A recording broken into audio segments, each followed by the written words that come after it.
베트남 평가전 이후에 관계된 다양한 국가의 반응이 쏟아지고 있는 상황입니다. 한국에서는 베트남 평가전에 대해서 다소 시큰둥하며 논란만 일어났습니다만 한국 주변 국가에서는 아시아권에서 앞으로 월드컵 예선이 열리는 데다가 또한 아시안컵을 앞두고 있으므로 해당 경기에 더욱 비상한 관심을 보인 바 있습니다.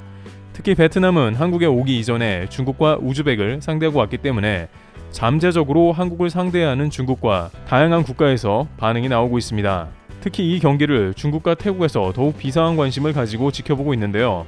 그 이유는 이제 다음 달부터 월드컵 2차 예선이 시작되기 때문인데 한국은 중국, 태국, 싱가포르가 한 조를 이루고 시합을 하는데 이들 팀의 최고 경계 대상입니다. 중국에서는 이 경기를 보고 예상된 결과였다면서 크게 두려워하는 모습을 보입니다. 중국의 각종 포털 등에서는 예상보다 한국이 너무 압도해버린다는 댓글이 나오고 있습니다. 중국 네티즌은 중국은 베트남과 졸전을 벌였는데 한국은 내내 압도하고 있다. 베트남은 중국전에서 골을 넣을 뻔했는데 한국에는 골대 근처에도 못 가는 것 같다.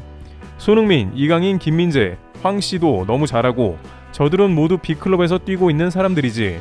예선에서 한국에는 1패를 기록할 게 뻔하다. 다른 팀을 무조건 이겨야 본선에 나간다. 라면서 베트남을 결국에는 대량 득점으로 이긴 한국에 대해서 혀를 내두르고 있습니다. 또한 한 포럼 등에서는 손흥민과 이강인이 프리킥을 준비하는 장면 등을 포스팅하며 이것이 한국의 대표팀이다. 토트넘과 PSG의 주전이 프리킥을 준비하고 있다고 했습니다. 그러면서 둘 중에 누가 차도 상대방은 짜증스럽다며 저런 투샷은 가장 보기 두렵다고도 했습니다.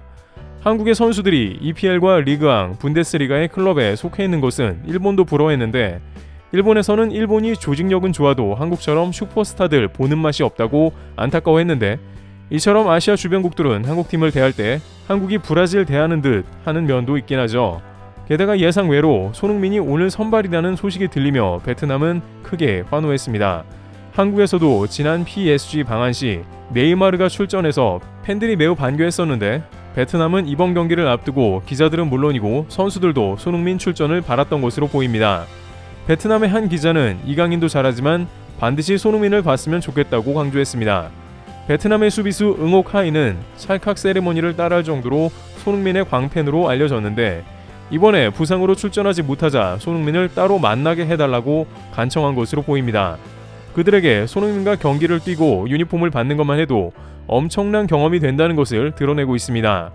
실제 베트남은 한국과의 대결을 매우 기대하고 있는데 이런 기회가 흔하지 않기 때문인데요. 또한 베트남은 한국 축구에 대한 매우 좋은 이미지가 있으며 이는 바로 박항서 감독 때문이기도 합니다. 박항서 감독은 베트남 축구 대표팀과 한국에서 만난다고 언급하기도 했습니다. 현지에서는 트루시에 감독에 대한 비판이 쏟아져 나오면서 더욱 박항서 아리에 들어간 상황이죠. 지난주 베트남은 중국과 우즈벡에서 모두 패했고 이는 베트남 국민들을 크게 실망시켰습니다. 특히 박항서 감독이 월드컵 예선 마지막 경기에서 중국을 3대1로 이겼기 때문에 더욱 그러한 것이죠. 하지만 어쨌든 베트남에서는 한국과 같은 팀을 무조건 대결해야 한다는 입장입니다. 트루시에 감독은 경기 전 인터뷰에서 한국과 같은 팀을 만나는 것은 영광이라고 표현했습니다. 게다가 한국은 손흥민뿐만 아니라 거의 베스트 멤버들이 풀로 출전하면서 이목을 끌었습니다.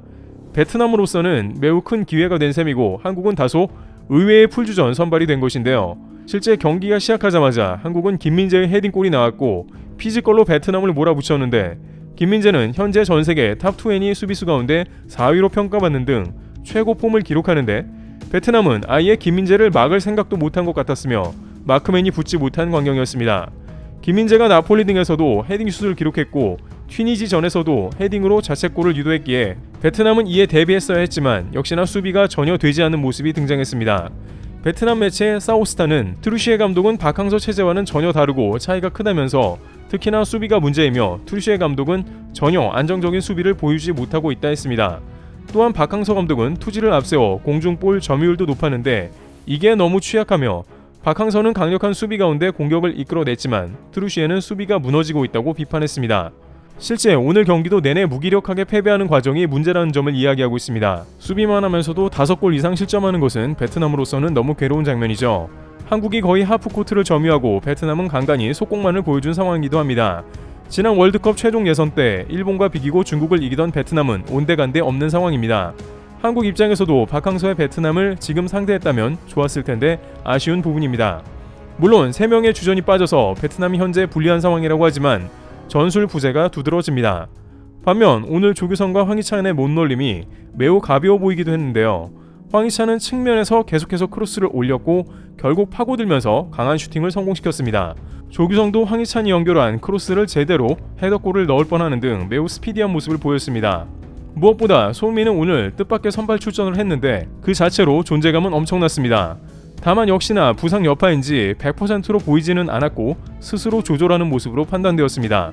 손흥민은 경기를 앞두고 베트남전에 나갈 수 있고 많이 나쁘지는 않았다며 걱정 마시라고 하면서 자신이 적당히 컨트롤하면서 뛴다고 했는데 부상 여파가 다소 걱정되고 있습니다. 특히 전반이 끝나고 손흥민은 다소 절뚝거리는 모습을 보여 한국 팬들을 걱정하게 했는데요. 하지만 후반전에 의외로 손흥민이 다시 나오면서 심각한 부상은 아닐 거라는 안도감을 주었고 손흥민은 토트넘에서 손톱, 전술 바로 이전에 풀메 역할을 보여주며 날아다니는 듯 했습니다.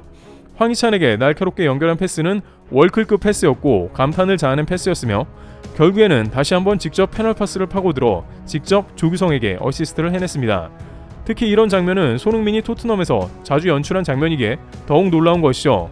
토트넘 초반 손흥민은 왕성한 활동력을 보이며 동료들의 찬스를 만들어주는 모습이었는데 이번 베트남전에서도 특유의 스마트한 축구를 선보여 한국의 추가골을 만들어냈습니다. 또한 손흥민은 네 번째 골을 직접 성공시키면서 A매치 득점을 이어가는 모습이 나왔습니다. 여기에 이강인까지 득점하면서 B클럽 소속 선수들이 모두 득점하는 모습도 보였습니다. 그야말로 베트남에서는 한국이 너무 강하고 슈퍼스타로 이뤄진 팀이라는 인상이죠. 그런데 한국은 경기 후 큰 점차로 이기며 압도적인 경기를 했어도 지적이 나오는데요. 일단 클린스만의 전술이 과연 무엇인가 하는 물음표가 여전히 뒤따르고 있습니다. 베트남을 더욱더 큰 점차로 이길 수 있음에도 불구하고 날카로움이 부족했다는 것이고 벤투 감독의 경우 지향하는 바가 분명했으며 조직력이 탄탄한 모습을 보여줬으나 한국은 베트남을 상대로 중간중간 역습을 허용하는 등 수비나 미드진의 문제가 보였습니다. 약체이기 때문에 선수들이 약간을 몸을 사리는 면도 있으니 집중력이 다소 떨어졌다고는 하지만 클린스만의 전술 대신에 역시 이번 경기도 선수들 스스로 알아서 했다는 지적이 나옵니다. 또한 A매치와 관련해서 여전히 이해할 수 없는 상황이 제기되고 있습니다. 클린스만 감독은 베트남과의 매치를 2026 월드컵 대비라고 이야기했지만 2026년은 48개국이 출전하게 되는 대회로 아시아의 출전권은 8.5장이 주어지게 됩니다. 따라서 예전보다 월드컵 예선에 부담은 없고 앞으로 싱가포르, 태국 정도를 상대할 걸로 보입니다. 4.5장일 때도 10회 연속 출전했는데 8.5장이 되면 넉넉하게 월드컵 예선을 통과할 것이라는 뜻입니다. 또한 베트남의 에이스라고 불리우는 꽝하이를 비롯해 응호카이, 티엔린 등이 모두 부상으로 결장했기 때문에 안 그래도 크게 이득을 보기 힘든 A매치인데 풀주전 출전은 이해할 수 없다는 겁니다.